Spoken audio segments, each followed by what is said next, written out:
O que eu quero falar com vocês é sobre a questão de existência e unicidade para um problema de valor inicial.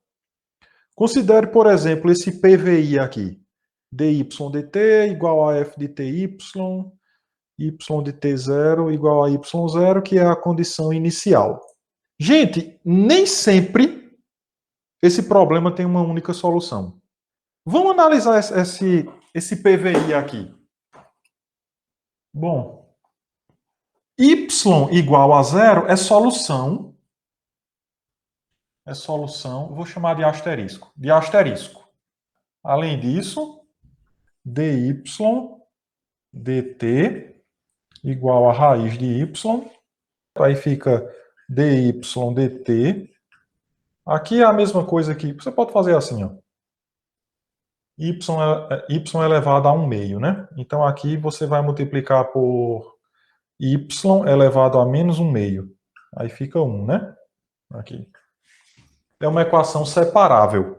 A gente integra, fica y elevado a menos 1 meio, y' dt desse lado, e desse lado fica a integral de t dt.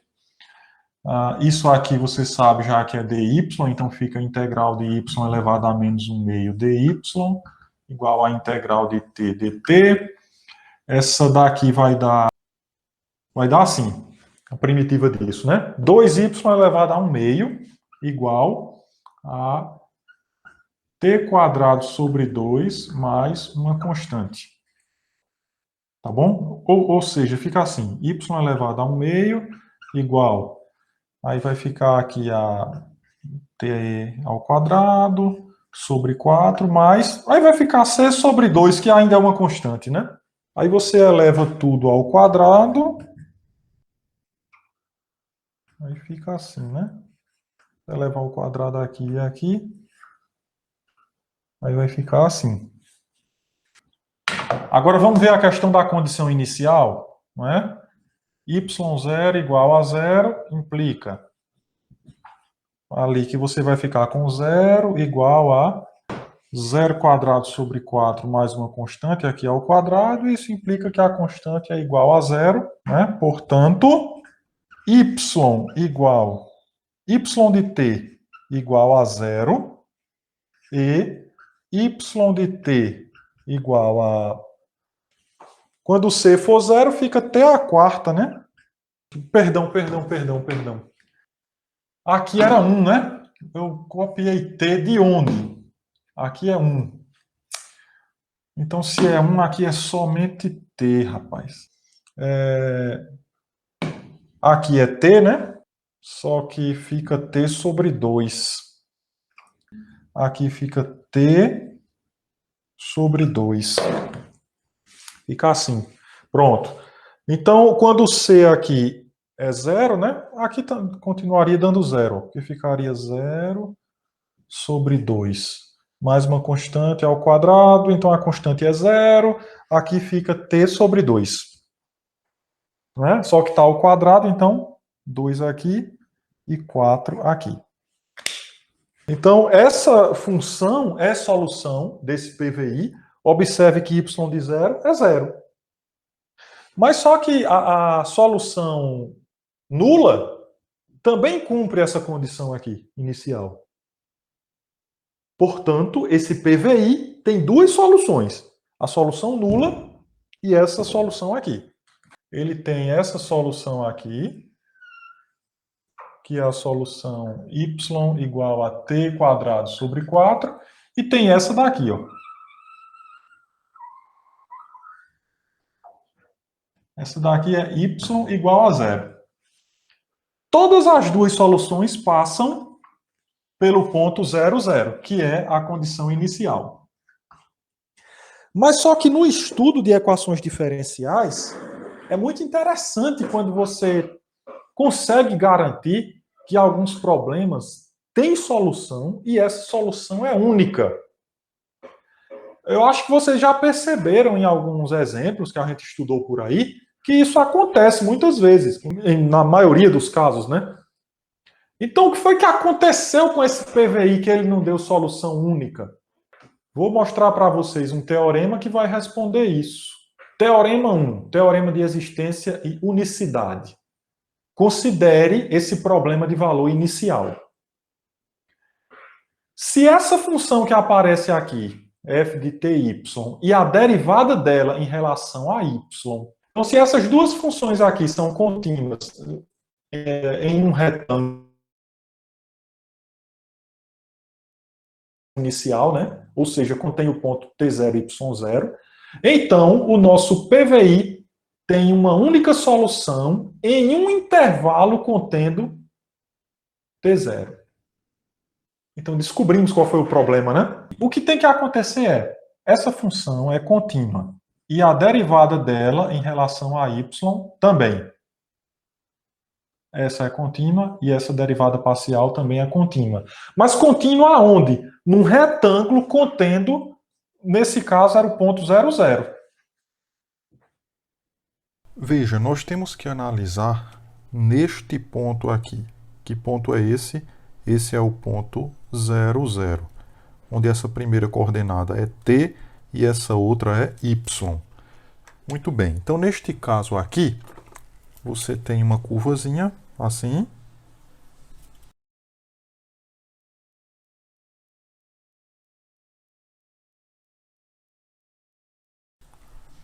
Cada ponto dessa curva é da forma t raiz de y de t. O que é que nós vimos? Nós observamos que a derivada de f em relação a y, ou seja, a derivada em relação a y de raiz de y, é 1 sobre 2 raiz de y. E esta função bem aqui, ela não é contínua no 0, 0, porque isso aqui, o y tem que ser diferente de 0. Então, neste ponto, essa função não é contínua. Moral da história, se você vem aqui e considera um retângulo em torno do ponto 0, 0, que é o ponto fornecido pela nossa condição inicial, qualquer retângulo que você considerar aqui, por menor que seja, você tem que a derivada de f em relação a y não é contínua no interior desse retângulo, porque tem esse problema aqui, neste ponto interior, que é o 0, 0. Por esse motivo, pelo teorema de existência e unicidade, o nosso problema não tem solução única. O teorema de existência e unicidade vai nos garantir esse fato. O que é que deveria acontecer? Tanto a derivada de f em relação a y quanto a função f de ty deveriam ser contínuas no interior de um retângulo desse. Como isso não acontece, a função não tem solução única, como nós verificamos encontrando duas soluções para o PVI distintas. Para quais valores de y0, tá bom? O PVI abaixo tem solução única. É o PVI que a gente acabou de estudar, né? Só que eu tinha colocado aqui y0 igual a 0. E aí ele tem duas soluções quando é y0 igual a 0. Então, para que valores de y0 ele teria solução única? Basta que você coloque y0 maior do que 0. Pronto, aí acaba. Porque y0 maior do que 0, aí você sai lá da origem, né? Você faz aqui um retângulo. Nesse retângulo, f de y, né? Igual a raiz de y, não é contínua. A derivada dela, né? df, é assim, dy, não é contínua. Tá certo? Não é contínua aonde? Nesse ponto aqui, em 0, 0. Pronto, é isso aqui. Então, quando eu tinha aquela condição inicial,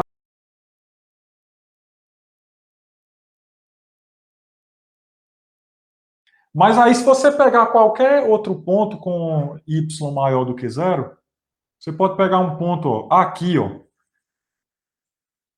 um ponto 0, y0, por exemplo. Então, aqui, essa função f tem derivada contínua e ela também é contínua, nesse pontinho aqui, ó, com y maior do que zero. Então, aquele PVI vai ter solução aqui. Ou se eu pegasse aqui, ó, um T0, Y0, aqui, nesse outro ponto, essa função f e a sua derivada são contínuas. Nesse outro ponto. Só não é aqui. Aqui você tem um retângulo onde elas são contínuas. Agora aqui não, aqui dá problema. Agora, olha que coisa interessante. Se você pegasse, ó, é muito interessante isso. O PVI não tem solução aqui, mas se tu perturbar ele bem pouquinho, ó,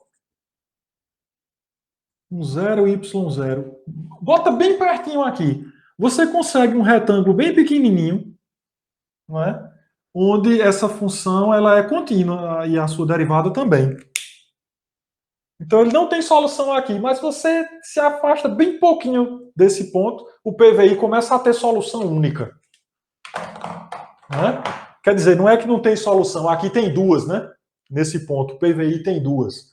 Aí tu dá uma perturbação pequena aqui, muda a condição inicial bem pouquinho, ele passa a ter solução única. Vamos lá, vamos ver outro exemplo. Aqui, né? Para quais valores de y0 o PVI abaixo tem solução única, né? Então, para y0 maior do que zero. É a resposta desse exemplo. Esse outro. Esse PVI tem uma única solução para todo T0, X0 pertencente a R2. De fato, gente, essa função aqui, ó, y², é uma função contínua e a derivada dela, quem é a derivada dela em relação a y? 2y. Então veja que a derivada dessa função aqui, que está em destaque, a derivada dela também é contínua em relação a y. Também é contínua. Neste caso, você vai ter sempre solução única para esse PVI, independente do T0 e Y0 que você colocar aqui. Para todo T0 e Y0 que você colocar aqui, tem solução. E única, solução única, né?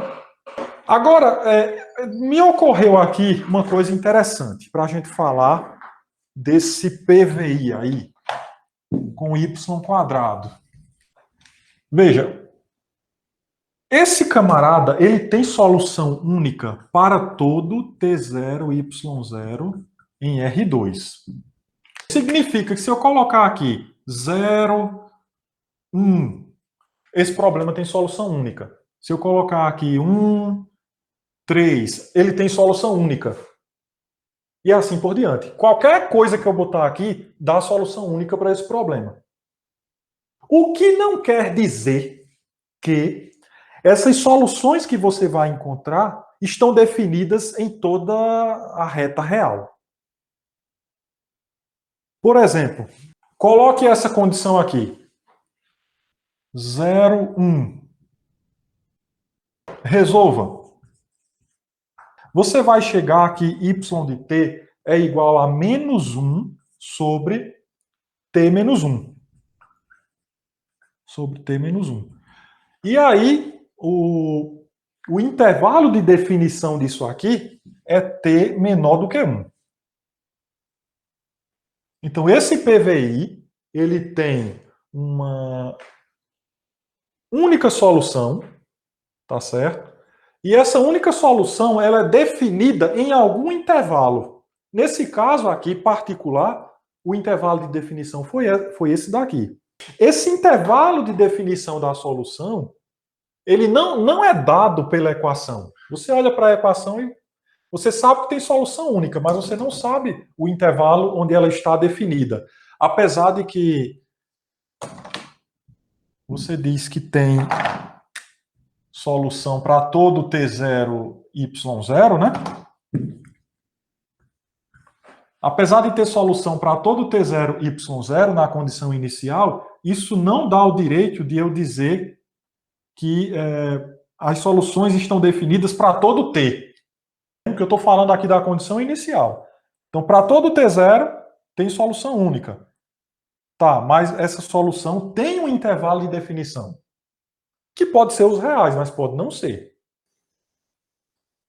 Eu estou só reforçando o que está dizendo aqui no teorema. Ó. O problema 3 tem uma única solução em um intervalo contendo T0. Aí esse intervalo a pessoa descobre na resolução do PVI, né? Agora é o seguinte, gente, quando essa equação aqui, ó, ela é linear, quando ela é linear, tem uma vantagem. A vantagem de ser linear é que esse intervalo de definição da solução você observa facilmente pela equação, pela própria equação. Ó, considere o problema do valor inicial, ó, onde a tua equação diferencial ela é linear. Se P de t e Q de t são funções contínuas em um intervalo aberto I, contendo a tua condição inicial, então o problema de valor inicial tem uma única solução neste intervalo I. Por exemplo, esses dois PVIs. Ó. Esse primeiro PVI, o intervalo no qual a função, essa função eu chamei de P, né? O intervalo no qual essa função P está definido, qual é o intervalo? A gente sabe que essa função é definida para todo t real, exceto na origem. Tá? Mas o intervalo que contém a condição inicial é colocar um 2 aqui. Então, o intervalo aqui, onde essa função vai estar definida, não é? O menor intervalo que contém a condição inicial é t maior do que zero. Ela está definida, ó, aqui é t e aqui é y. Não é? A função p, por exemplo, né? P de t. Então, a função p de t está definida aqui e aqui. Aí você colocou a condição inicial, lá você colocou y de 2 igual a um y0. Então, eu estou considerando o t0 igual a 2. Então, o intervalo de definição da função p é esse aqui, t maior do que zero. Ora, o intervalo de definição da função q é todos os reais. Então, eu tenho que dizer aqui, eu tenho que pegar a interseção desses dois, né? Que vai ser, no caso, t maior do que zero, que é onde esta função e esta função ficam contínuas, contendo aqui a condição inicial, claro, né? Portanto, esse PVI tem solução única para t maior do que zero. Ou seja, o intervalo é dado pelas funções p de t e q de t. Olha esse outro aqui, ó. A condição inicial, ele botou menos 3 aqui, igual a alguma constante. Ora, então essa função ela é contínua para t menor do que zero, né? Que é para pegar o menos 3. Ó. E essa daqui, para todo t real, a interseção t menor do que zero. Esse PVI vai ter solução única para t menor do que zero. Você já sabe de cara que o intervalo de definição é t menor do que zero. Existe solução, a solução é única. Quer saber quem é a solução única desses dois problemas? Resolva a equação linear e você vai ter a cara da solução de cada um deles. E é isso, gente. Um abraço. Até próximo vídeo.